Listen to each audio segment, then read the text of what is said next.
The morning of धरती में अवां खे ॿीहर भली कार चऊं था। हाणे प्रोग्राम में जिस सिलसिले जो टाइम थी वियो आहे उनजो नालो आहे सोशल मीडिया राउंड अप, जंहिंमें असां तव्हांखे मुख़्तलिफ़ तस्वीरूं ॾेखारींदा आहियूं ऐं वीडियोज़ ॾेखारींदा आहियूं।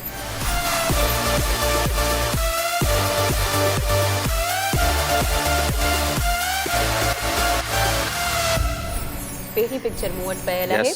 अच्छा, तव्हांजी स्क्रीन ते जेका हींअर पिक्चर हली रही आहे उनमें तव्हांखे साफ़ नज़र अची रहियो आहे त हिकिड़ो ॿारु ऐं उनजा पेरेंट्स जेके आहिनि बाइक ते आहिनि, ऐं ॿियो ॿारु जेको आहे वॾी गाड़ी, नंढी बि न वॾी गाड़ी में वेठल आहिनि, उनजो पेरेंट्स ऐं जेको ॿारु आहे। त तव्हां इनमें वाज़े फ़र्क़ु ॾिसी रहिया हूंदा त जेको वॾी गाॾी में ॿारु वेठल आहे उहो मायूस आहे तमामु घणो, ऐं जेके ॿारु बाइक ते वेठल आहे उहो तमामु घणो ख़ुशि नज़र अची रहियो आहे, उनजा पेरेंट्स बि तमामु ख़ुशि नज़र अची रहिया आहिनि। त इन मां असांखे छा थो सबक़ु मिले? इहो ई मिले थो त कॾहिं बि ख़ुशी जेका आहे उहा पैसे सां न आहे ईंदी। सुकून जेको हूंदो आहे उहो इंसान जे अंदरि में हूंदो आहे, रिश्तनि में हूंदो आहे, उन्हनि खे जॾहिं असां जोड़े हलंदा आहियूं, उन्हनि सां गॾु हलंदा आहियूं, उन्हनि में हूंदो आहे। असां वटि अक्सर इहो कॉन्सेप्ट हूंदो आहे जेको जेतिरो अमीर उहो ओतिरो ई ख़ुशि आहे, पर अहिड़ो कुझु बि न आहे। चयो वेंदो आहे न त जंहिं वटि जेतिरो पैसो हूंदो आहे उनजी ओतिरियूं निंडूं ख़राबु हूंदियूं आहिनि। छो जो अक्सर ईअं थींदो आहे जेतिरो पैसो हूंदो आहे असां उनजी टेंशन में हूंदा आहियूं, असां पैसे खे किथे इन्वेस्ट कंदासीं, असांजो पैसो खरी न वञे, असांजो पैसो ख़तमु न थी वञे। इन जे करे अव्हां वटि जेतिरो बि आहे जेको बि आहे उनमें ख़ुशि रहणु सिखो। मतिलबु जॾहिं असां नाउमीद थी वेंदा आहियूं तॾहिं असांजी ज़िंदगी में मज़ो ख़तमु थी वेंदो आहे। असांखे पंहिंजी जेकी ज़िंदगी आहे उनखे उमेदुनि सां भरपूर रखणु घुरिजे, ऐं इहा ॻाल्हि सोचणु छॾे ॾिजे त जेको पैसे सां असांखे ख़ुशी मिले थी। पैसो जेको आहे यकीननि असांखे सुठी ड्रेसिस ख़रीद ॾेई सघे थो, मोबाइल सुठा ॾेई सघे थो, लेकिन कॾहिं बि ख़ुशी नथो ॾेई सघे। सुकून जेको आहे न उहो हिकिड़ी अलॻि ई शइ हूंदी आहे, ऐं सुकून कॾहिं बि पैसे सां न आहे ईंदो, वॾनि गाॾियुनि सां न आहे ईंदो, वॾनि बंगलनि सां न आहे ईंदो। बिल्कुलु ईअं ई आहे। हीअ तस्वीर उनजी अकासी करे पई त बिल्कुलु सुकून ख़ुशी जंहिंखे चओ उनजो तालुक़ु पैसे सां न आहे। वॾी गाॾी, वॾे घर, वॾे बंगले, वॾी नौकिरी सां बिल्कुलु बि न आहे। ऐं जेकॾहिं अव्हां चाहियो मुतमिन ज़िंदगी, ख़ुशगवार ऐं पुरसुकून ज़िंदगी, त उहा अव्हां जंहिं कंडीशन में आहे उनमें गुज़ारे सघो था।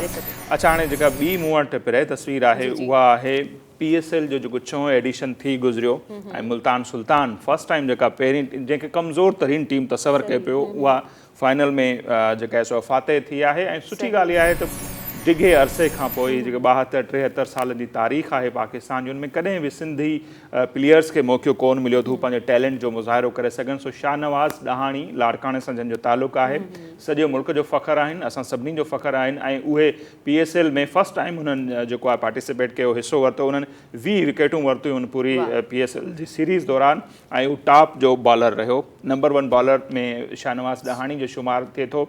ऐं उनजूं ही मुख़्तलिफ़ तस्वीरूं असां पंहिंजे नाज़रीन खे ॾेखारियूं पिया था, काफ़ी ख़ुशि नज़र अचनि पिया। ऐं असां सभिनी खे ज़ाहिर ख़ुशी थिए पई हिकिड़े डिघे अरसे खां पोइ असांखे मौक़ो मिलियो आहे। ऐं तव्हां बिल्कुलु असीं सही चयो त ईअं थींदो आहे जॾहिं असां जंहिंखे सम्झंदा न आहियूं त उहो करे ॾेखारींदो, उहे ई असांखे करे ॾेखारींदा आहिनि, उहे ई अॻियां वधी वेंदा आहिनि। छो जो उन्हनि खे डिसअपॉइंटमेंट्स काफ़ी मिलियल हूंदियूं आहिनि, त हू हिकिड़ो डिस्करेज ज़रूरु हूंदा आहिनि, उन्हनि खे छो माण्हू कंदा आहिनि, लेकिन उन्हनि जो दिलि जेको हूंदो आहे उहो हमेशह इन जा खोड़ में हूंदो आहे त हू कुझु न कुझु करे ॾेखारीनि। ऐं खोड़ मौक़नि ते ईअं नज़र आयो त जेका मुल्तान सुल्तान हुई उनजी टीम जी जेका फतेह हुई उनमें शाहनवाज़ ॾहाणी ज़बरदस्त कंट्रीब्यूट कयो, ऐं ख़ुशी जी ॻाल्हि आहे। ऐं असां सभिनी खे ख़ुशी अञा वधीक तॾहिं थींदी जॾहिं असांखे ख़ुशी थींदी हिकिड़ो बलोच नौजवान बि ईअं ईंदो। छो जो असां सभु ॾिसो न, असीं सभु जॾहिं गॾिजूं था तॾहिं ई मुल्क ठहे थो, तॾहिं यूनिटी उनमें ॿधी या मज़बूती अचे थी। सो सभिनी खे मौक़ा मिलणु खपनि, सभई जेके क़ौमूं आहिनि, ऐं कंहिंजे लाइ बि का मख़सूस क्राइटेरिया या का कोटा न हुजणु खपे। सो शुक्र आहे जो हाणे आहिस्ते आहिस्ते स्पेस मिलणु थियो आहे। ॿियूं जेके बिरादरियूं आहिनि, क़ौमूं आहिनि, उन्हनि जा नौजवान बि ईंदा आहिनि, उहे पंहिंजे टैलेंट जो मुज़ाहिरो कंदा। जीअं असां शाहिद आफ़रीदी जे लाइ ख़ुशि थियूं था, ज़ाहिर आहे ईअं ई शाहनवाज़ ॾहाणी जे लाइ बि थियूं था, ऐं असीं कंहिं बलोच नौजवान ते बि ईअं ई ख़ुशि थींदासीं। अच्छा, ॿी तस्वीर जेका आहे उहा मूं वटि आहे, ऐं उहा तमामु इंट्रस्टिंग पिक्चर अथव। ऐं मुंहिंजे ख़्याल सां जेके बि असांखे IT सां रिलेटेड, IT जे शोबे सां रिलेटेड असांखे ॾिसी रहिया आहिनि, जेके बि वेब डिज़ाइनर आहिनि स्पेशली, उन्हनि लाइ त मतिलबु हिकिड़ो मज़े जी ॻाल्हि आहे, तव्हां पंहिंजे ॿारनि ते रखी बि सघो था। ऐं जॾहिं आउं तव्हांखे पिक्चर ॿुधायूं पिया तव्हांखे, जॾहिं पाण ज़िक्र पे कयो ऑफ स्क्रीन, त मूंखे इन ॻाल्हि ते खिल पई त आउं ख़ुदि बि हिकिड़ी IT सां रिलेटेड आहियां, ऐं असां ख़ुदि बि हिकिड़ो वेब डिज़ाइनर आहियूं। चलो सुभाणे खां मां तव्हांखे HTML चवणु शुरू कंदुसि। न, बिल्कुलु बि न। अच्छा, हीअ पिक्चर जेका आहे उनमें हिकिड़ो ट्विस्ट अथव, उनमें इहो आहे त पाकिस्तान जेको माण्हू आहे जंहिं पंहिंजे ॿार जो नालो HTML रखियो आहे। HTML जे बारे में तव्हांखे आउं ॿुधाईंदी हलां। HTML जेका आहे उहा वेब डिज़ाइनिंग जी हिकिड़ी लैंग्वेज आहे जंहिंसां असां वेबसाइट जेके आहिनि उहे डिज़ाइन करे सघंदा आहियूं। त मुंहिंजे ख़्याल सां हाणे नेक्स्ट वारो जेको आहे पाइथॉन जो आहे। हाणे जेके माण्हू आहिनि पंहिंजो नालो जेको आहे ॿारनि जो पाइथॉन रखंदा, HTML खां पोइ पाइथॉन न ट्रांसफर थियण वारा आहिनि। त जेके बि टेक्नोलॉजी सां रिलेटेड आहिनि त C++ ॾांहुं बि वञी सघनि था, मुंहिंजे ख़्याल सां जावा ॾांहुं बि वञी सघनि था, जावा स्क्रिप्ट ॾांहुं बि वञी सघनि था। त इहा तमामु ज़्यादा इंट्रस्टिंग ॻाल्हि आहे, हीअ हिकिड़ी यूनिक ॻाल्हि आहे। छो जो मूं इहा ॻाल्हि ॿिए किथे न आहे ॿुधी त लैंग्वेजिस जा नाला जेके आहिनि पंहिंजे ॿारनि ते रखिया पिया वञनि। अच्छा, जेकॾहिं ॿाहिरि हुजे हा त वरी बि असां चऊं अंग्रेज़नि जे नाला त हूंदा ई अहिड़ा आहिनि असांजे समय, पर हीअ पाकिस्तानी आहे, इहा वाक़ई इंट्रस्टिंग ॻाल्हि आहे असां लाइ। त हीउ ॿार जॾहिं वॾो थींदो, मूंखे 100% पक आहे त जे ॾाॾाणा नानाणा जेके हूंदा आहिनि उहे त उन घोट खां जेको पीउ हूंदो हुन खां ॾाढो पुछाणो कंदा ऐं उन्हनि ऑलरेडी को पंहिंजो नालो सोचे ई छॾियो हूंदो। असां मोस्टली ईअं थींदो आहे। ॿार लाइ ॾाढो अफ़सोस पियो थिए जेके HTML चई छॾींदा ऐं पोइ हू जेको चिड़ंदो। न चिड़ंदो कीअं, मुंहिंजे ख़्याल में हुनजी वैल्यू वधी ईंदी त हुन जेको ॿाहिरि अंग्रेज़ को नालो आहे हुनजो आहे। सो HTML ॾाढी सुठी तस्वीर असांखे ॾेखारी। सो हाणे जेका ॿी मूं वटि तस्वीर बल्कि मूं वटि तस्वीरूं आहिनि उहे आहिनि नगर पार्कर जे हवाले सां। सो नगर पार्कर ऐं थरपारकर जे मुख़्तलिफ़ इलाइक़नि में बरसाति जी शुरूआति थी चुकी आहे ऐं ख़ूबसूरत मंज़र अव्हांजी स्क्रीन ते बि नज़र ईंदा हूंदा। हीअ नगर पार्कर जूं ई तस्वीरूं आहिनि ऐं उते झुड़ आहे उहा आसमान ते कारा ककर नज़र अचनि पिया। मीहोगी जी मौसम शुरू थी वई आहे। थर जेको आहे हिकु भेरो ॿीहर कश्मीर थियणु वञे पियो ऐं हर तरफ़ सावक ई सावक हूंदी आहे, मोरनि जा टहूका हूंदा आहिनि ऐं वॾे तादाद में माण्हू घुमण जे लाइ ईंदा आहिनि। इहा ॿी ॻाल्हि आहे जो हर साल आउं सोचींदो आहियां पर वञी न आहियां सघियो, स्पेशली नगर पार्कर न वञी सघियो आहियां। डीपलो, मिठी, इस्लाम कोट, इहे त पंहिंजो ॼण त ॿियो घर आहे। यकीनन इहे तमामु ख़ूबसूरत पिक्चर्स आहिनि जेके तव्हां खणी आया आहियो अॼु। ऐं हीउ ॾेखारण जो मक़सदु बि इहो आहे त सिंध जी जेका सियाहत आहे उनखे बि हथी मिले ऐं माण्हू ॾिसनि, उन्हनि में हिकिड़ी दिलचस्पी पैदा थिए त हू थरपारकर जो यस रुख कनि ऐं ज़रूरु अव्हांखे विज़िट करणु खपे। वञण त चवंदा आहिनि ॾुकार जे ॾींहंनि में खपे ऐं ॾिसे तॾहिं थर छा आहे ऐं असांखे हुतां जे माण्हुनि जी मदद करणु खपे। पर मिहोगी खां पोइ उते मौसम बि ख़ुशगवार हूंदी आहे, उन सां गॾु हर तरफ़ सावक हूंदी आहे। सो हीउ ख़ितो घुमण जहिड़ो हूंदो आहे ऐं ज़रूरु जॾहिं इहा सावक थी, हाणे त अञा बारिश जी शुरूआति आहे त उहे मंज़र बि अव्हां सां ज़रूरु शेयर कंदासीं ऐं जेकॾहिं मौक़ो मिलियो त हिन दफ़े थी सघे असां वञूं। सो हीअ त हुयूं नाज़रीन असां जूं कुझु तस्वीरूं ऐं हाणे हिन ई सेगमेंट में असीं कुझु वीडियोज़ बि अव्हां सां शेयर कंदा आहियूं। सो पहिरीं वीडियो आहे उहा मूं वटि आहे जीअं अव्हां नेट जे हवाले सां अव्हां ॿुधाई त हीअ बि आहे फेसबुक जो जेको इस्तेमालु आहे केतिरो आम जाम थी वियो आहे। अव्हां बि पंहिंजूं तस्वीरूं रखो था, आउं बि रखां थो, ॿिया बि खोड़ सारा माण्हू रखनि था।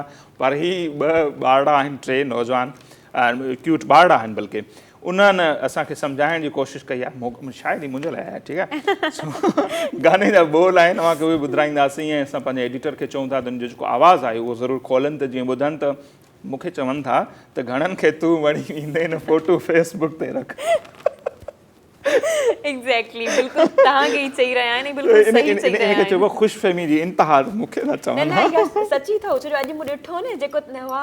अच्छा नाज़रीन, तव्हांखे इहा ॻाल्हि ॿुधाईंदी हलां त अॼु कुझु रिपोर्टर्स आयल हुआ त उहे नसीर साहब किथे आहे, नसीर साहब सां सेल्फी करणी आहे, नसीर साहब किथे आहे। मतिलबु इहो ई हलियो पियो, नसीर साहब किथे आहे, नसीर साहब सां सेल्फी करणी आहे। इहो सोचियो पियो जॾहिं अव्हां त इहो सिर्फ़ु ॿुधो न त वरी जॾहिं हेठि वियसि त अधु कलाकु पूरो, इहा हुननि जी मोहबत आहे। मुंहिंजे दिलि में इहो ख़्यालु पियो जे ₹10 बि वठां त शायदि गाॾी जा पेट्रोल जा पैसा निकिरी वञनि पर सेल्फी ते ₹20 ₹10, ठीकु आहे। नेक्स्ट टाइम ते बि गौर कबो।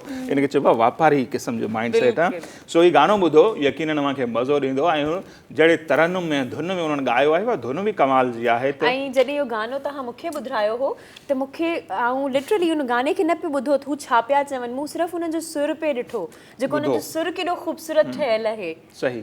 सो अचो तव्हांखे हीउ गानो ॿुधायूं ऐं हुनखां पोइ अव्हां पाण फ़ैसिलो कयो त फेसबुक ते फोटो रखंदव या न।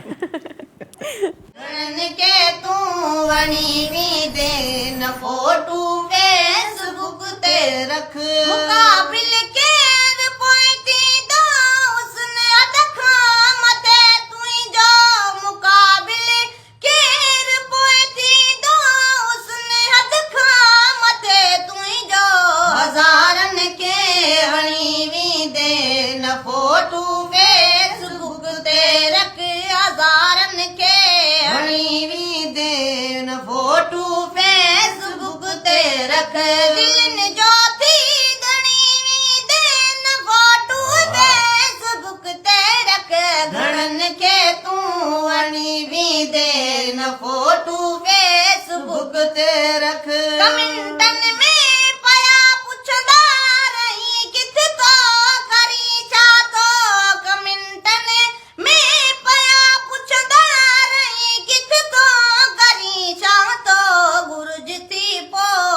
फोटू फेसबुक ते रख गुरजती पो घणी वींदे न फोटू फेसबुक ते रख।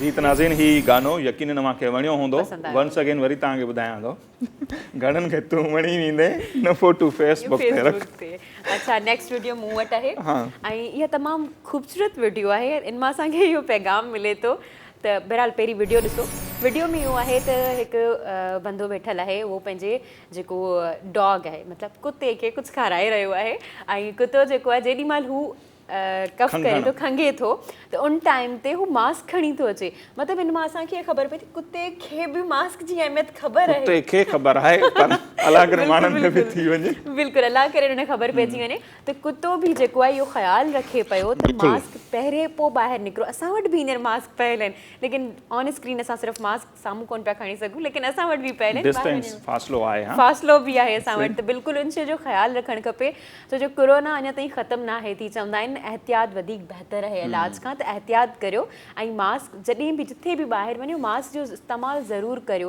इन लाइ तव्हांजी पंहिंजी सेफ्टी आहे जीअं वीडियो में ॾेखारनि पिया त जॾहिं हू मास्क न पियो पहिरे त हुनखे वरी हू धक बि हणे थो ऐं असां वटि बि इहो फॉर्मुलो थियणु खपे त मतिलबु इहो हुजणु खपे त जीअं असां वटि बि केरु न पाए न ॿाहिरि वञी करे त उन्हनि खे बि ईअं लॻणु खपे ताकी हू बि इन बंदे वांगुरु पाइणु शुरू कनि पोइ इहा माना पंहिंजे दोस्तनि खे घर भातियुनि खे दावत पिया ॾियो त जॾहिं मूंखे मास्क न पातल हुजे त धुलाई थियणु खपे बिल्कुलु बहरहाल काफ़ी इंट्रस्टिंग वीडियो आहे ऐं ॾिसो त वक़्तु ऐं हालात जेके आहिनि उहे न रुॻो माण्हुनि पर जानवरनि खे बि केतिरो कुझु सेखारनि था त बिल्कुलु त जेकॾहिं थोरो बि खंघे थो उनखे ख़बर आहे त मास्क पियल बि किथे आहे उतां वञे थो पाण खणी थो अचे नथो पाए त हुन सां विढ़े थो ऐं नेठ उनखे मास्क पाइण ते मजबूर करे थो सो नाज़रीन ही हुयूं तस्वीरूं ऐं वीडियोज़ तव्हांखे ॾेखारियूंसीं जीअं असीं चवंदा आहियूं त हीउ सभु कुझु ॾेखारण जो मक़सदु जस्ट किडिंग जेके भोग मज़ाक उहो पंहिंजी जॻह ते पर नसीहत बि आहे हा बामक़सद बि हूंदियूं आहिनि फ़नी बि हूंदियूं आहिनि सो यकीनन मूंखे पसंदि आयूं हूंदियूं ऐं अव्हां वटि बि जेकॾहिं अहिड़ियूं के वीडियोज़ या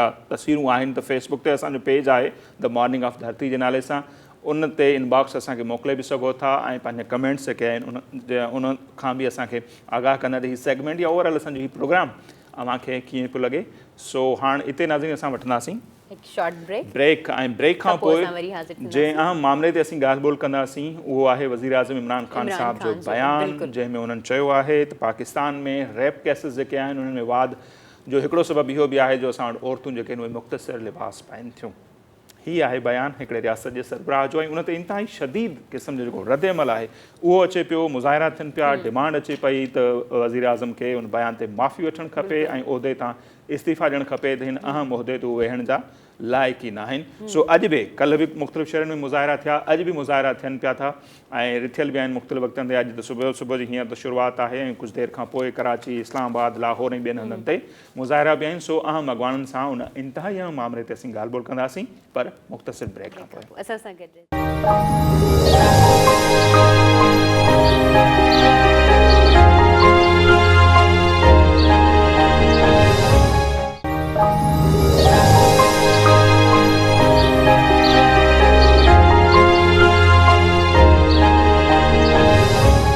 जी नाज़रीन ब्रेक खां पोइ हिकु भेरो ॿीहर द मॉर्निंग ऑफ धरती में अव्हांखे चऊं था भलीकार ऐं हिन वक़्तु जंहिं मामले ते असीं ॻाल्हि ॿोल कंदासीं उहो इंतिहाई संगीन ऐं अहम मामिलो आहे उहो मामिलो आहे वज़ीर आज़म इमरान ख़ान साहिब तरफ़ां जेको फॉरेन मीडिया खे जेको बयानु ॾिनो वियो आहे उन बयान में त खोड़ ॻाल्हियूं हुयूं जेको इंटरव्यू हो पर ख़ासि तौर ते उन्हनि जो जेको बयानु औरतुनि सां रेप जे हवाले सां आहे उन ते सॼे मुल्क में शदीद क़िस्म जो रद्द अमल अचे पियो औरतुनि जे लाइ जेके कमु कंदड़ तंज़ीमूं आहिनि उन्हनि जे तरफ़ां इंसानी हक़नि जो जेके तंज़ीमूं उन्हनि जे तरफ़ां ऐं दुनिया जी मीडिया उनखे मुख़्तलिफ़ अंदाज़ सां पोर्ट्रे कयो आहे त हिकिड़े मुल्क जो सरबराह उहो कहिड़े क़िस्म जा बयान ॾिए थो उन बयानु यकीनन उहो बयानु अव्हांजे ज़हन मां नज़र मां गुज़रियो हूंदो जंहिंमें उन्हनि ॼाणायो आहे त पाकिस्तान में जेकॾहिं रेप केसिस में वाध थी आहे त उनजो वॾो कारण इहो बि आहे त उते औरतूं जेके आहिनि उहे मुख़्तसिर या घटि कपिड़ा पाइनि थियूं उन बयान खां पोइ इहो चयो पियो वञे बार बार मुख़्तलिफ़ अॻवाननि जे तरफ़ां त इहो बयानु ॼण त जेके रेपिस्ट आहिनि जेके जवाबदार आहिनि उन्हनि जी हौसला अफ़ज़ाई करणु आहे ऐं इन सां वाक़िअनि में वाध थींदी सो मुल्क जे मुख़्तलिफ़ शहरनि में मुज़ाहिरा बि थिया आहिनि। वज़ीर आज़म खां बयान ते माफ़ी जो मुतालबो बि अचे पियो, गॾोगॾु पंहिंजे उहिदे तां इस्तीफ़ा जो बि डिमांड जेका आहे उहा साम्हूं अचे पई। उन ते ई असीं मुख़्तलिफ़ अॻवाननि सां ॻाल्हि ॿोल कंदासीं त हू वज़ीर आज़म जो उन बयान खे कीअं था ॾिसनि। हिन वक़्तु हैदराबाद मंझां मारवी ईवान असां सां टेलीफोन लाइन ते मौजूदु आहे, जेके औरतुनि जे तहफ़ुज़ जे हवाले सां इदारो बि हलाइनि थियूं ऐं सोशल एक्टिविस्ट बि आहिनि। मारवी ईवान साहिब, तमामु घणी महिरबानी ऐं असांखे टाइम ॾिनो। कीअं पिया ॾिसो हीउ जेको वज़ीर आज़म इमरान ख़ान साहिब जो ॿियो भेरो बयानु आयो आहे, उनखां पहिरियां बि अहिड़े क़िस्म जूं ॻाल्हियूं चवण त रेप जूं जेके ज़िम्मेवार आहिनि, ॼण त अणसिधी रीति इहो बि चवनि त औरतूं ई आहिनि, सॼे मुल्क में मुज़ाहिरा बि थियनि पिया उन अमल ते। तव्हां संदसि इन बयान खे कीअं पिया ॾिसो? नसीर, सभिनी खां पहिरीं त तव्हांजी ऐं फर्ज़ी कल जी महिरबानी कि मूंखे पंहिंजे प्रोग्राम में तव्हां मौक़ो ॾिनो ॻाल्हाइण जो।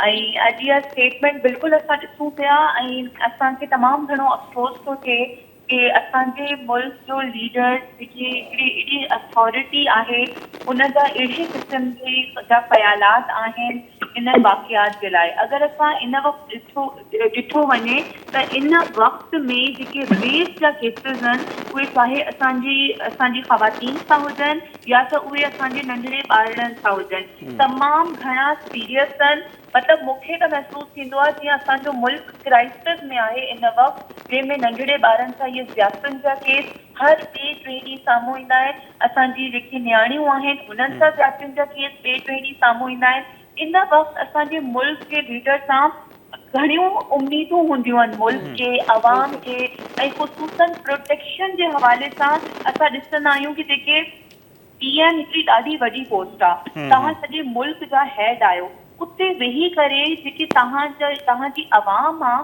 उन में जेके ॿारनि जी तकलीफ़ आहे, उन्हनि न्याणियुनि जी तकलीफ़ आहे, तव्हां उन्हनि खे सम्झो नथा।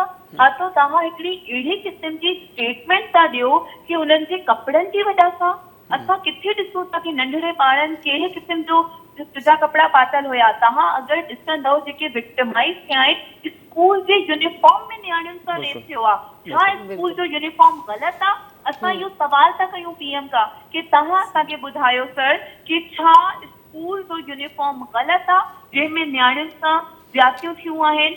छा उहो लिबास जेको पाए करे ग़रीब ॻोठनि में हिकिड़ी न्याणी पंहिंजे घरनि में कम करणु वेंदी आहे ऐं रस्ते में हुन सां ज़्यादतियूं थियूं थियनि, छा उहो लिबास ग़लति आहे? मूंखे तमामु घणो अफ़सोस थो थिए कि इन वक़्तु मूंखे इहो महसूसु थो थिए कि जेको असां हर वक़्तु वञी सेंसिटाइज़ था कयूं डिफरेंट ऑर्गेनाइजेशंस के, डिफरेंट जेके आहिनि डिपार्टमेंट्स आहिनि, मूंखे त इन वक़्तु फील थी रहियो आहे कि जेके अथॉरिटीज़ आहिनि, जेके हेड्स आहिनि, उन्हनि खे बि सेंसिटाइजेशन जी तमामु घणी ज़रूरत आहे। उन्हनि खे बि इन सेशंस की ज़रूरत आहे। उन्हनि खे बि जेंडर लेंस सां, उन्हनि खे बि ह्यूमैनिटेरियन लेंस सां दुनिया खे ॾिसण जी ज़रूरत आहे। असां हिते लेजिस्लेशन स्ट्रॉन्ग करण जी ॻाल्हि था कयूं, असां हिते लॉज जी इम्प्लीमेंटेशन जी ॻाल्हि था कयूं, हिते असां चाहियूं था कि असांजा जेके ॿार आहिनि, न्याणियूं आहिनि, उहे प्रोटेक्ट थियनि ऐं असांजे ई मुल्क जो PM अहिड़े क़िस्म जी स्टेटमेंट थो ॾिए।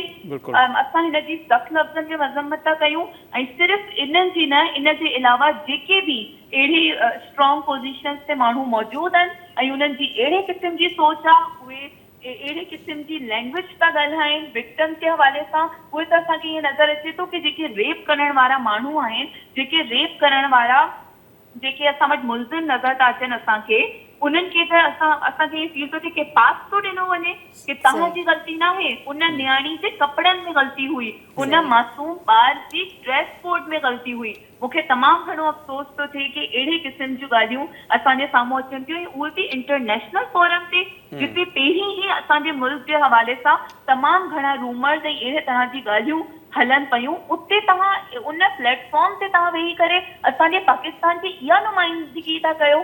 बेहद अफ़सोस आहे मूंखे, बेहद अफ़सोस। अच्छा अदी, मूंखे इहो ॿुधाइजो त इहो माइंड सेट कीअं ख़तमु थो थी सघे, जेको असां वटि इहो माइंड सेट ठहियलु आहे शुरू खां वठी, उनखे ख़तमु कीअं करे सघिजे थो?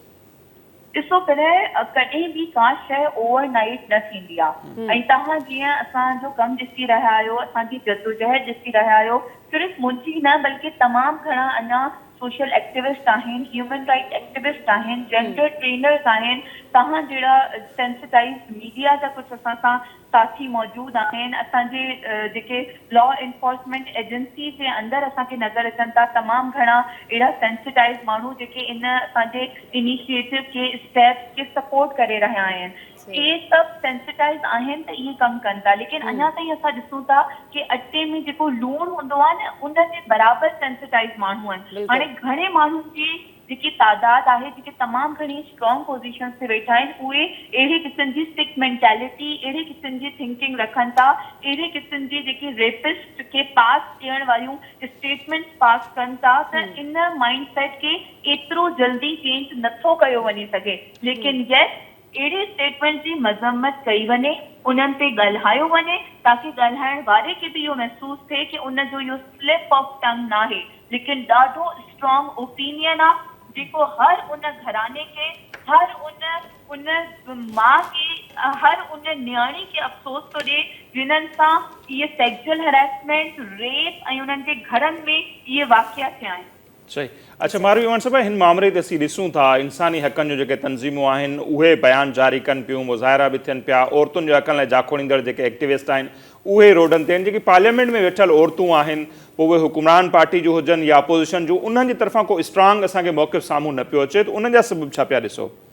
ॾिसो, असां त पॉलिटिक्स में शुरू खां वठी इहो ॾिठो आहे कि पॉलिटिक्स में असांखे इहो नज़र ईंदो आहे कि पंहिंजी का विल नाहे, पंहिंजी का से नाहे, पंहिंजो कोई जेको आहे ओपिनियन नाहे मैनिफेस्टो में, जेको पार्टी जे लीडर्स ॿुधाइनि था उनखे अखियूं बंदि करे ब्लाइंड फॉलोइंग थिए थी। इते हुन हर औरत खे सम्झणु खपे जेके ऐवाननि में मौजूद आहिनि, उन ग़रीब औरतूं, उन्हनि ग़रीब घराननि या उन्हनि विक्टिमाइज़ जेके थिया आहिनि जिन्हनि जे घरनि में न्याणियुनि सां या ॿारनि सां रेप थियो आहे, उन्हनि जी तकलीफ़ खे सम्झणु, इंसानियत जी बेसिस ते उन्हनि खे ज़रूर मज़म्मत बि करणी खपे ऐं स्टेटमेंट बि ॾियणी खपे। असां हमेशह पंहिंजे लीडर्स खे ॾिसंदासीं कि हो सच्चाई सां बीहनि, सही सां बीहनि, इंसानी जेकी इंसानियत खे तकलीफ़ आहे, रियल इशूज़ आहिनि, हमेशह उन्हनि जो साथ ॾियनि। ब्लाइंड फॉलोअर्स जी न कॾहिं का रिस्पेक्ट रही आहे, न ब्लाइंड फॉलोअर्स खे जेको आहे असां पंहिंजो लीडर मञूं था, ऐं न ई ब्लाइंड जेके फॉलोअर्स आहिनि जिन्हनि जी पंहिंजी का बिल, का इंसानियत, को ज़मीर नाहे। मां त उन्हनि जे लाइ हिन वक़्तु सिर्फ़ु अफ़सोस थी करे सघां। अच्छा अदी, मूंखे इहो ॿुधाइजो त इहा जेका स्टेटमेंट PM जी हुई, तव्हांजो छा नज़रियो आहे? तव्हां छा था सम्झो त हीउ निज़ाम छो आहे असां वटि ऐं कीअं ख़तमु थी वेंदो? ॾिसो, पहिरें ॻाल्हि इहा ई आहे कि हर माण्हू जी पंहिंजी मेंटेलिटी आहे, हर को सेंसिटाइज़ न आहे। शायदि इहो हिकिड़ो अंग्रेज़ी जो लफ़्ज़ सेंसिटाइज़ ॿुधण में ईअं लॻे कि शायदि नंढड़ो सो लफ़्ज़ आहे, लेकिन अगरि सोसाइटीज़, अगरि इंडिविजुअल्स आहिनि साइज़ त हो मिली करे हिकिड़ी सोसाइटी ठाहिनि था। सिर्फ़ु इते मां तव्हांखे पहिरीं ई पंहिंजी ॻाल्हि खे मां वरी रिपीट करे रही आहियां कि सिर्फ़ु असांखे इंडिविजुअल्स, ऑर्गेनाइज़ेशन्स ऐं फोर्सिस ऐं डिपार्टमेंट सेंसिटाइज़ न खपनि, लेकिन हाणे असां इहा डिमांड था कयूं कि लीडर्स खे बि सेंसिटाइज़ कयो वञे। असां जॾहिं मज़म्मत कंदासीं, असां जॾहिं ॻाल्हाईंदासीं, असां जॾहिं तव्हां ईअं टॉक शो में असांखे ॻाल्हाइण जो मौक़ो था ॾियो, असां ॾिसूं था प्रिंट मीडिया में ऐं अचनि पिया मुज़ाहिरा, तॾहिं ई शायदि उन्हनि खे इहो अहसासु थिए कि what they have said this is not good, इहो सही कोन्हे, इहो जुर्म करण वारा आहिनि, जेके रेपिस्ट आहिनि, जेके इन तरह जी एक्टिविटीज़ में आहिनि, इहा हिकिड़ी इनडायरेक्ट हौसला अफ़ज़ाई थी कई वञे। त ॾिसूं था CCPO लाहौर जो बि इन खां कुझु अलॻि बयान न हो, हुनजो बि इहो चवणु हो कि ख़ातून राति जो रोड ते निकिती छो।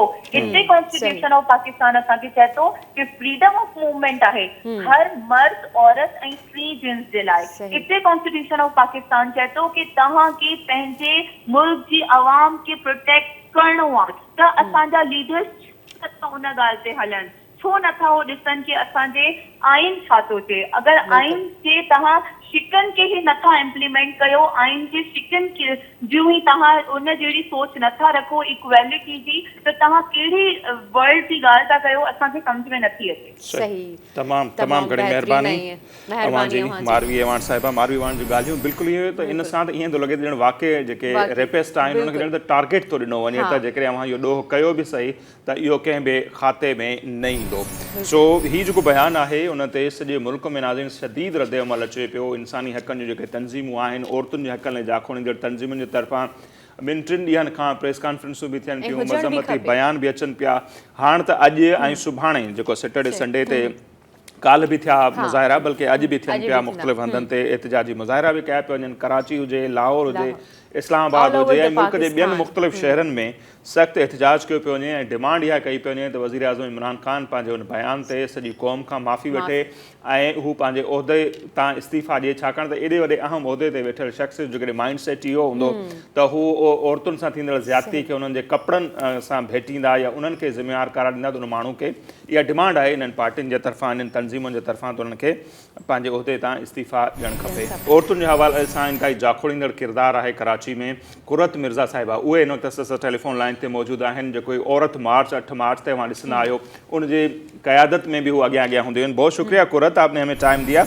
आपसे जानना चाहेंगे, सारे मुल्क में एहतजाज भी हो रहे हैं और डिमांड ये आ रही है कि वज़ीर आज़म इस बयान पर माफ़ी मांगें, ओहदे से रिज़ाइन कर लें, लेकिन अब तक हम देखते हैं कि कोई रद्द-ए-अमल या रिप्लाई वहाँ से नहीं आ रहा। तो इस माइंड सेट पर अगर बात कर लें कुरत, तो ये किस तरह का माइंड सेट है और हमारे मुल्क को किस कदर ये लेकर जा रहा है?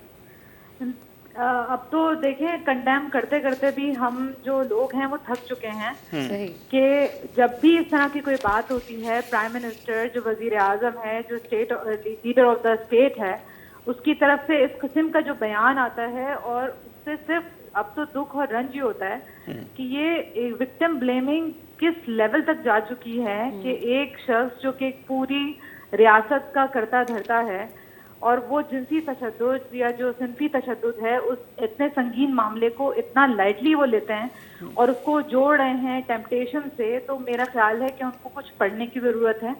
उनको ज़रूरत है कि वज़ीर आज़म साहब को कोई समझाए कि जो जिनसी तशद्दुद या सिनफी तशद्दुद है उसका मामला टेम्पटेशन से नहीं बल्कि पावर डायनामिक से है। उसका ताल्लुक किस तरीके से एक गैर इंसानी फेल है और किस तरीके से जिसके साथ ये वाकया होता है उसको किस तरीके से पावर का इस्तेमाल करते हुए डिह्यूमनाइज किया जाता है। और वजीर आजम साहब बिना कुछ सोचे समझे सारा मलबा जो है उसी मुतासरा शख्स पे डाल रहे हैं, जैसे वो कोई गोश्त का टुकड़ा है, वो कोई सब्जी या फल या कोई ऐसी चीज है जिसको देख के दूसरा टेम्पटेड फील करेगा। तो मेरा ख्याल है कि ये एक माइंडसेट है जो सीसीपीओ लाहौर की शक्ल में हमें नजर आता है, कभी वो वजीर आजम साहब खुद नजर आते हैं। तो जितनी भी औरतें हैं, चाहे वो किसी भी नजरियाती सियासत करती हों या ना करती हों, उनकी तरफ से रंजो गुस्सा मौजूद है इस पर कि इतना संगीन मामला है और इतना गैर संजीदा बयान वजीर आजम का जिसके ऊपर वो रिकंसीडर भी नहीं करते। मतलब इंतहाई अफसोस का मामला है कि आप एक तरफ तो ये कहते हैं कि जी वो मर्द रिपोर्ट नहीं होंगे जो इस तरह की हरकतें करेंगे और दूसरी तरफ आप ऑर्डिनेंस लेकर आते हैं। मतलब आप एक तरफ से पॉइंट स्कोरिंग करने के चक्कर में एक गैर जमहूरी तरीके से कानून लाने की कोशिश कर रहे हैं और दूसरी तरफ से एक इतने संगीन मामले को इतनी गैर संजीदगी से देखते हैं कि आपको अपने लबो लहजे पे, आपको अपने कहे अल्फाज पे कोई ना अफसोस है ना कोई उसके बारे में आप अपने आप को अकाउंटेबल समझते हैं। तो इंतहाई अफसोस का मुकाम है कि हम एक ऐसे मुल्क के शहरी हैं, 50% से ज़्यादा आबादी है, जिसका वज़ीर आज़म ये समझता है कि अगर औरत की किसी भी सिंह के हवाले से कोई तशद्दुद होता है तो उसका कसूर भी हम औरतों पर ही है। इंतहाई मजम्मत करने के काबिल ये बयान है और पूरे मुल्क में मुजाहरे हो रहे हैं। हर शोबे से ताल्लुक़ रखने वाली औरत जो ये समझती है कि ये सिर्फ और सिर्फ आप जो मुजरिम है उसको एक बेनिफिट ऑफ डाउट दे रहे हैं, उसके ऊपर से आप जो जुर्म की संगीनी है उसको कम करके जो मुतासिर शख्स है उसके ऊपर बर्डन ऑफ प्रूफ डाल रहे हैं कि उसके लिबास से, उसके कंडक्ट से उसके ऊपर मजालिम होते हैं, उसके ऊपर तशद्दुद होता है।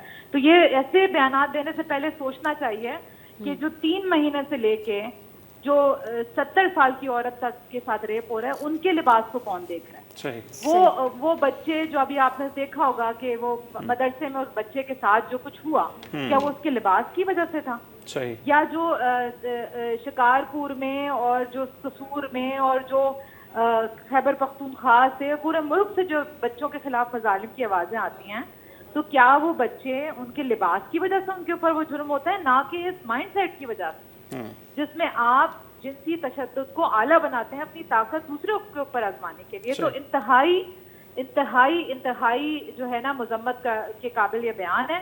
اور ہم تمام عورتیں ہم ڈیمانڈ کرتے ہیں کہ وزیر اعظم اپنے اس بیان کے اوپر فور جو ہے وہ اپالوجی پوری ملک کی عورتوں سے اور ان وکٹم سے جو کہ اس طرح کے جنسی تشدد کا شکار ہو چکی ہیں، ان کے اوپر کیا گزری ہوگی، ان تمام لوگوں سے معافی مانگیں.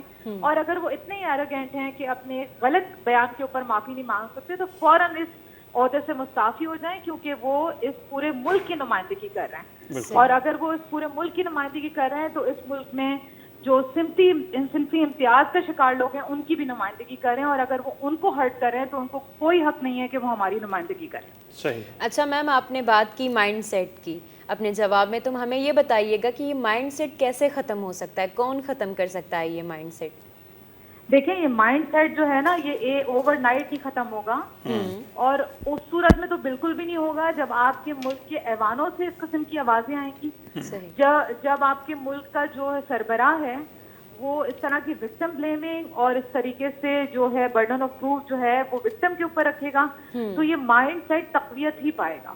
جو مجرم ہے اس کو آپ نے ایک بہانہ دے دیا، تو اس صورت میں تو نہیں ہو سکتا. دوسرا، اگر اتنے ہی آپ کو تشویش ہے اس سارے معاملوں میں کہ آپ ایک غیر جمہوری طریقے سے آرڈیننس لے کر آ گئے، تو اگر آپ کو اتنی تکلیف ہے تو آپ سمجھیں ایوان میں بیٹھی ہوئی عورتوں سے سمجھ لیں. صحیح. جو ہماری پارلیمنٹیرین خواتین ہیں ان سے سمجھ لیجیے کوئی بات کہتے ہوئے.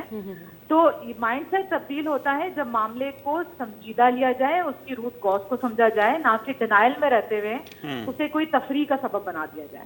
مطلب یہ بہت ہی، میں آپ کو کیا بولوں کہ رونا ہی آتا ہے اس بات پہ کہ اتنا سنگین مسئلہ ہے جہاں پہ بچے، عورتیں، خواجہ سرا، چھوٹی بڑی عمر کے لوگ محفوظ نہیں ہیں. اور آپ ایسے وقت میں ایسی بات کرتے ہیں کہ یہ سب کچھ اس وجہ سے ہو رہا ہے کہ آپ کا لباس اس کے اوپر سزاوار ہے کہ آپ نے غلط لباس پہنا تھا. اچھا قرت، اگر دیکھا جائے اس سے پہلے بھی ہم سی سی پی او لاہور کے بیان سے بھی اگر پیچھے چلے جاتے ہیں، پرویز مشرف کے دور میں جب مختار امائی کیس ہوا تو پرویز مشرف صاحب نے کہا کہ کینیڈا کا ویزا لگوانے کے لیے یا باہر جانے کے لیے عورتیں اس طرح کے الزامات لگاتی ہیں یا ڈرامے کرتی ہیں. تو اس سے پہلے اور پیچھے جاتے ہیں تو ضیاء الحق اپنے دور میں یہی پردے والی باتیں کہ پی ٹی وی پہ وہی عورت بیٹھ سکے گی جو دوپٹہ پہنے گی. تو یہ جو مائنڈ سیٹ ہے یہ تو مذہب کا معاملہ ہے اور ہر انسان کا اپنا معاملہ ہوتا ہے. یہ جو ریاست کا مائنڈ سیٹ ہے وہی جیسے پرے نے بھی آپ سے پوچھا کس طرح ہم اس کو چینج کر سکتے ہیں اور ہمارا جو معاشرہ ہے اس کو عورت فرینڈلی معاشرہ ہم کیسے بنا سکتے ہیں؟ ایجوکیشن. اچھا. صرف اور صرف تعلیم، ایسی تعلیم جو کہ مسوجنی جسے زن بیزاری کہتے ہیں اس پہ وہ نہ ہو. ایسی تعلیم جس میں بتایا جائے کہ عورت is not a piece of meat بلکہ ایک انسان ہے، جس طریقے سے ایک مرد انسان ہے، جس طریقے سے کسی بھی سنس کا ایک شخص انسان ہے. تو ایسی تعلیم اگر ہم اپنے بچوں کو دیں گے، بجائے یہ کہ ان کو بتانا کہ اگر کسی کے ساتھ ظلم ہوگا تو وہ اس کی وجہ ہوگی کہ وہ کس وقت رات کو گھر سے باہر تھی، کیا کپڑے پہنے ہوئے تھے، کیا وہ کر رہی تھی، کیا وہ نہیں کر رہی تھی. تو اس طرح کی تعلیم جو کہ بتائے کہ جتنے بھی سنس کے لوگ ہوتے ہیں وہ انسان ہوتے ہیں اور ان کا بنیادی انسانی حق ہے کہ ان کے اوپر ظلم نہ کیا جائے. تو ایسی تعلیم ہمیں ضرورت ہے. اور جہاں تک آپ نے بات کی ضیاء کے زمانے میں اور مشرف کے زمانے میں، یہ پدر شاہانہ نظام ہے جس کی تاریخ آپ کو 5000 سال سے بھی پرانی ملے گی. بالکل. تو یہ اوور نائٹ نہیں ختم ہوگا، لیکن یہ اس صورت میں ختم ہوگا کہ جب اس ملک کے رہنما، اس ملک کے کرتے دھرتے اس بات کو سنجیدگی سے لیں گے اور اس کے لیے کوئی سنجیدہ قسم کی اقدامات اٹھائے جائیں. نہ کہ یہ کہ آپ ایسے ایوانوں میں بیٹھ کے جہاں پہ لوگ آپ کی طرف دیکھتے ہیں اور اس قسم کے بیانات آپ نے جس سے ملک میں انتشار کر لیں، جس میں جو خواتین ہیں جو کہ آدھی سے زیادہ آبادی ہیں اور اس میں سے زیادہ تر خان صاحب کی ووٹرز بھی ہوں گی، تو ان کو آپ اگر ہرٹ کریں گے اور ان کی جو انٹیگریٹی ہے اس کے اوپر سوال اٹھائیں گے تو پھر تو اس طرح کی مسائل ختم نہیں ہونے والے. مطلب انتہائی بےہودہ سی بات ہے کہ آپ یہ نہیں سوچ رہے کہ اس ملک میں 3 سال کی بچیاں، 3 سال کے بچوں کے ریپ ہوتے ہیں. بالکل. تو کیا وہ لباس کی وجہ سے ہوتے ہیں یا وہ اس وقت ہوتے ہیں کہ وہ رات کو کہیں باہر نکلے ہوتے ہیں؟ बच्चे और लोग अपने घरों में महफूज नहीं हैं, अपनी गलियों में महफूज नहीं हैं, अपने स्कूलों में, मदरसों में, यूनिवर्सिटीज में महफूज नहीं हैं। और आप इस किस्म की बात कर रहे हैं जो कि इंतहाई मजम्मत के काबिल है। और हम फौरी तौर पे चाहते हैं कि वजीर आजम साहब इस बात को सीरियस लें कि उन्होंने जो कहा है उसको वो वापस लें।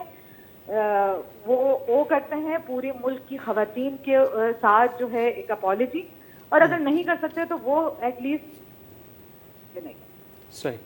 अच्छा कुरत, आपसे ये भी समझना चाहेंगे कि मर्दों के हवाले से जो उनके रिमार्क्स थे कि अगर इस तरह का कोई लिबास पहन के औरत सामने आती है तो मर्द अगर ऐसा नहीं करेगा तो क्या वो रिपोर्ट नहीं है? तो मर्दों को रिपोर्ट कहना, अगर जो औरतों के साथ रेप नहीं करता या उनसे ज्यादती नहीं करता तो क्या वो रिपोर्ट होते हैं?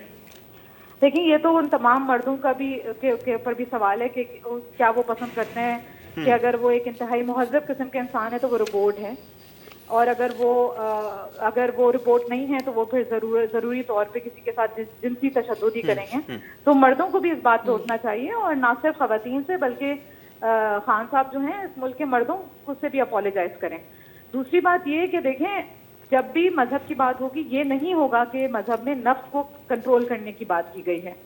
मर्द और औरतों दोनों से कहा है कि नजर के ऊपर हिजाब रखें। बिल्कुल। लेकिन जब भी बात होगी इसी बात पे होगी कि औरत ने क्या पहना, किस वक्त घर से बाहर थी, क्या कर रही थी, क्या नहीं कर रही थी।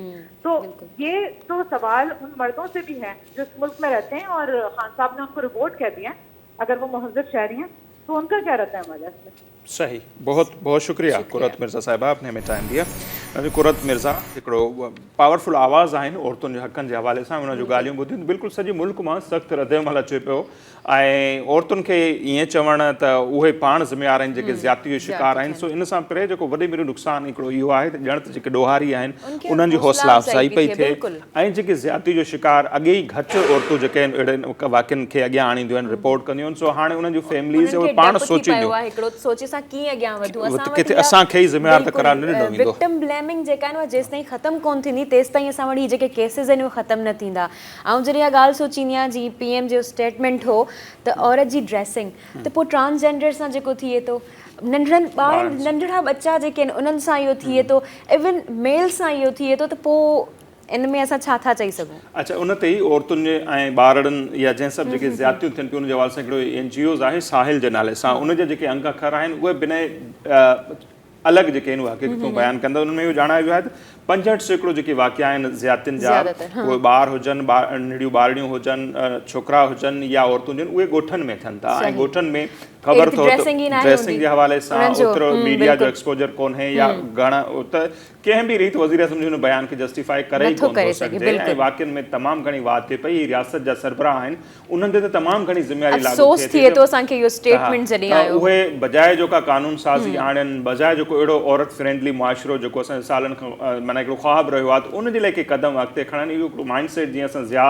जे दौर खां पर पुठिते वञिजे त अञा बि उहो आहे, पर जेका तारीख़ असां पढ़ी आहे त ज़िया जे दौर खां वठी खान साहब जे दौर ताईं माइंड सेट मथां खां इहो ई नज़र अचे थो। जेकॾहिं कोरोना जहिड़ी वबा अचे थी त नामियारा जेके मुफ़्ती आहिनि, आलिम आहिनि, उहे चवनि था त औरतुनि जे करे आहे, ज़लज़ला अचनि तॾहिं बि ईअं औरतुनि जे करे आहे। हाणे जेके रेप केसिस थियनि था त उन्हनि जो ज़िम्मेवार बि उन्हनि मुतासिर औरतुनि खे ई करार ॾियनि था। इहो अफ़सोसनाक आहे ऐं रद्द अमल तमामु घणो अचे पियो। पर हिन वक़्त ताईं जेको हिकिड़ो स्ट्रॉन्ग आवाज़ जेके असेंबली में वेठल असांजूं औरतूं आहिनि, ख़ासि तौर ते भले पोइ अपोज़िशन जूं हुजनि या हुकुमरान बेंचिस ते वेठल आहिनि, उन्हनि जी तरफ़ां कोई ख़ासि जेको रद्द अमल आहे, जेको मौक़िफ़ आहे, उहो साम्हूं न पियो अचे। ऐं हीअ जेके बि औरतूं आहिनि ज़ाहिर उन्हनि जूं वोटर आहिनि, सपोर्टर आहिनि, ऐं उन्हनि सभिनी जूं निगाहूं उन्हनि ॾांहुं बि आहिनि। त ॾिसूं था त उन्हनि जी तरफ़ां कहिड़ो रद्द अमल अचे थो।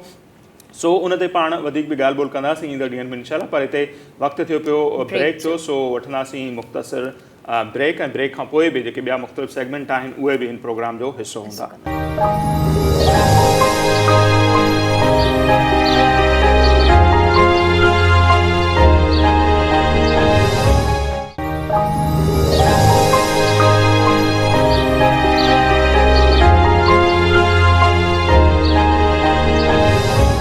जी नाज़रीन, ब्रेक खां पोइ हिकु भेरो ॿीहर द मॉर्निंग ऑफ धरती में अव्हांखे चऊं था भलीकार। ऐं हिन वक़्तु जंहिं मामले ते असीं ॻाल्हि ॿोल कंदासीं उहो इंतिहाई संगीन ऐं अहम मामिलो आहे। उहो मामिलो आहे वज़ीर आज़म इमरान ख़ान साहिब तरफ़ां जेको फॉरेन मीडिया खे जेको बयानु ॾिनो वियो आहे। उन बयान में त खोड़ ॻाल्हियूं हुयूं, जेको इंटरव्यू हो, पर ख़ासि तौर ते उन्हनि जो जेको बयानु औरतुनि सां रेप जे हवाले सां आहे, उन ते सॼे मुल्क में शदीद क़िस्म जो रद्द अमल अचे पियो। औरतुनि जे लाइ जेके कमु कंदड़ तंज़ीमूं आहिनि उन्हनि जे तरफ़ां, इंसानी हक़नि जूं जेके तंज़ीमूं उन्हनि जे तरफ़ां, ऐं दुनिया जी मीडिया उनखे मुख़्तलिफ़ अंदाज़ सां पोर्ट्रे कयो आहे त हिकिड़े मुल्क जो सरबराह उहो कहिड़े क़िस्म जा बयान ॾिए थो। उन ते ई असीं मुख़्तलिफ़ अॻवाननि सां ॻाल्हि ॿोल कंदासीं त हू वज़ीर आज़म जो उन बयान खे कीअं था ॾिसनि। असद इकबाल साहब, बहुत शुक्रिया कि आपने हमें टाइम दिया है। मैं आपसे ये पूछना चाहूँगी कि अभी जो पीएम का स्टेटमेंट चल रहा है, वायरल है, कि वुमेन की ड्रेसिंग पे ये रेप केसेस इंक्रीज़ हो रहे हैं, तो इसके बारे में आप क्या कहना चाहेंगे? देखिए, ये इंतहाई फजूल और एक अहमकाना सा स्टेटमेंट है, जिससे रेपिस्ट जो हैं उनको जो है बढ़ावा मिलेगा, उन लोगों को तहफ़्फ़ुज़ मिलेगा। होना तो ये चाहिए था कि रेप जो है, रेप केसेस जो हो रहे हैं इतने बहुत ज़्यादा, उनको उनके लिए कोई कानून बनाए जाते हैं, उनको रोकने के लिए कुछ सज़ाएं तजवीज़ की जाती, ना कि आप उसको ख्वातीन के लिबास के साथ उनको रिलेट कर रहे हैं। तो ये तो बिल्कुल उसके लिए तो फिर हम इनसे पूछना, हमारा ये सवाल क्वेश्चन बनता है कि ये जो 4 साल की, 5 साल की, 10 साल की छोटी बच्चियों के साथ जो रेप हो रहे हैं, तो उन्होंने कौन सा ऐसा लिबास पहना होता है जो इनको शहवत दिलाता है या इनको जज्बात को मुश्किल करता है? तो उनके साथ भी हो रहा है और बहुत ज्यादा हो रहे हैं केसेस।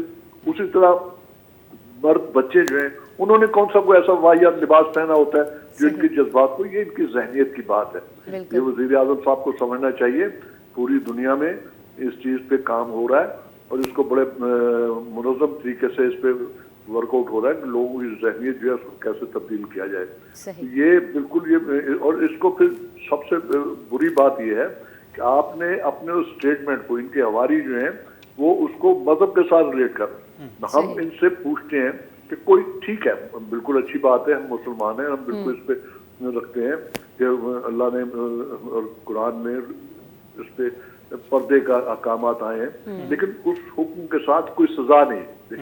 ये तो कहा गया है, लोगों को तजवीज़ किया गया है कि ख्वातीन जो हैं वो अपनी ज़ीनतों को छुपाएं, अपने चेहरों पर चादर लटका लें, लेकिन अब जो नहीं लटकाती उनके लिए भी ऐसी सजा नहीं। नंबर 1 बात।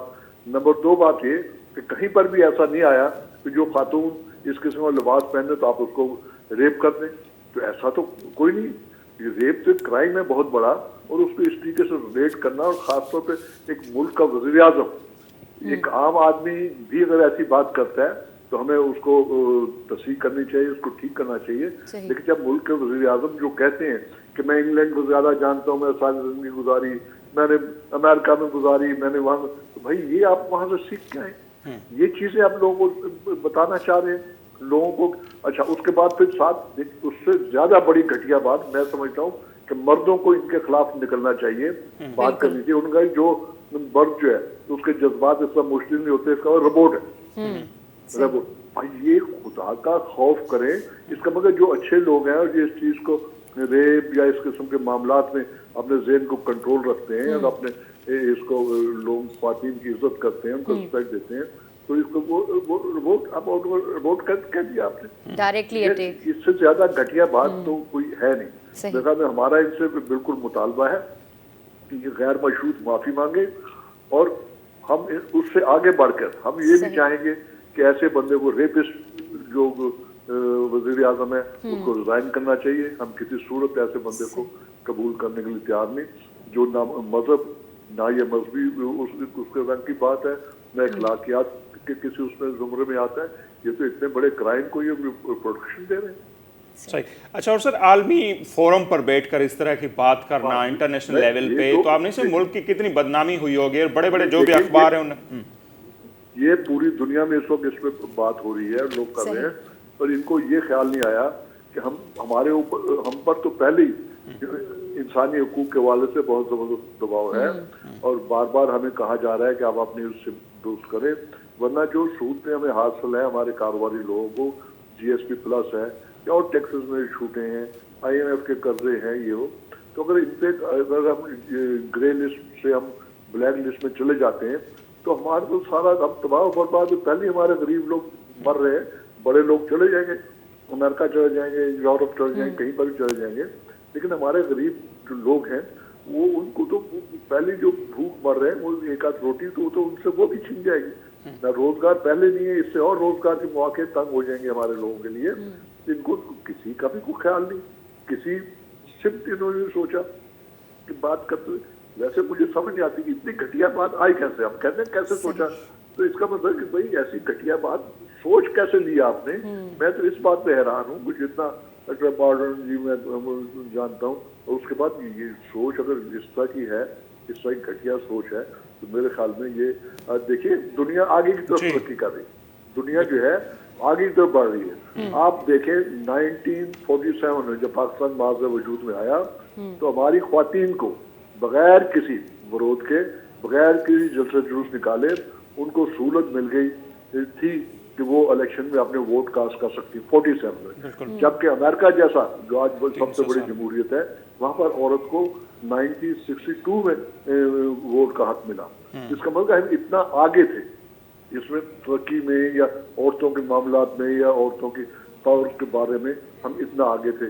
और अब ये घसीट के हमको इस तरफ पीछे की तरफ ले गए कि आज हम औरतों के लिबास पे इस तरीके से तनकीद कर रहे हैं, औरतों के बाहर निकलने या घूमने में तनकीद कर रहे हैं। मुझे बताया ना कि ये जो लोग हम रोज मुशाहिदा करते हैं, क्या बुरके में लिपटी औरतें क्या उनको नहीं लोग रेप हो जाती हैं, उठा ली जाती हैं या गायब कर दी जाती, तो वो उन्होंने कौन से ऐसे लिबास पहने होते हैं। लिबास का इससे कोई ताल्लुक नहीं है, लिबास का इसके साथ कोई वास्ता नहीं है। ये बेमकसद इन्होंने अपनी जो जागीरदाराना सोच और हमारी जो मर्दाना माशरा जो है उसकी सोच के लिए मजीद औरतों को तंग करने के लिए नई किस्म की ये बहस शुरू कर दी है। हमारे यहाँ बच्चों के लिए जी, ख्वातीन के लिए और अकलीतों के लिए, कुछ तबकात के लिए पहली स्पेस बहुत ज्यादा कम है, बहुत कम है उनके लिए। तो इस किस्म के वज़ीर आज़म के और या बस इक़्तिदार लोगों के इस किस्म के स्टेटमेंट से वो स्पेस मज़ीद तंग हो जाएगी, लोगों के लिए जीना मुश्किल हो जाएगा। तो वो इसलिए हमारा मुतालबा फिर यही मैं दोहराऊंगा कि इसको रिज़ाइन करना चाहिए इस पॉइंट पे, या फिर गैर मशरूत खुले दिल से कहे हाँ जी ये मैंने वाहियाती की है। अच्छा असद इकबाल भट्ट साहब, हम इस पे भी बात करें अपने प्रोग्राम पे कि ये जो माइंड सेट है ज़िया-उल हक से लेकर परवेज़ मुशर्रफ से लेकर इमरान खान साहब तक के जो मुतासर हैं उनको ही जिम्मेदार करार दिया जाए। जैसे परवेज़ मुशर्रफ की स्टेटमेंट थी मुख्तार माई केस पर, आपको याद होगा। तो ये माइंड सेट हम कैसे चेंज कर सकते हैं? देखिए इसकी एजुकेशन की जरूरत, एजुकेशन का ये मतलब नहीं होता कि कोई आप कॉलेज यूनिवर्सिटी में तालीम हासिल हुआ एजुकेशन, तो मेंटली ज़हनी तौर पर सबसे पहले इनको ये मुख्तलिफ सेमिनार, वर्कशॉप और लिटरेचर, उसमें मीडिया बड़ा अहम रोल अदा कर सकता है कि ख्वातीन जो हैं वो हमारे लिए ज़्यादा बायस तकरीम है, बायस इज़्ज़त हैं। ख्वातीन हमारी माँ है, खातून हमारी बहन है। तो ये सारे जो हैं अगर हम इस तरह सोचते हैं, फिर हम अपनी माँ को भी गाली दे रहे हैं, हम अपनी बहन को भी गाली दे रहे हैं, हम अपनी फूफी को, दादी को। तो ये हम किस तरह के लोग हैं? तो ये जब इस तरीके से रिलेट करके इन रिश्तों के साथ लोगों को समझाएंगे, लोगों को एजुकेट करेंगे, तो यकीनन उसमें तब्दीली आएगी।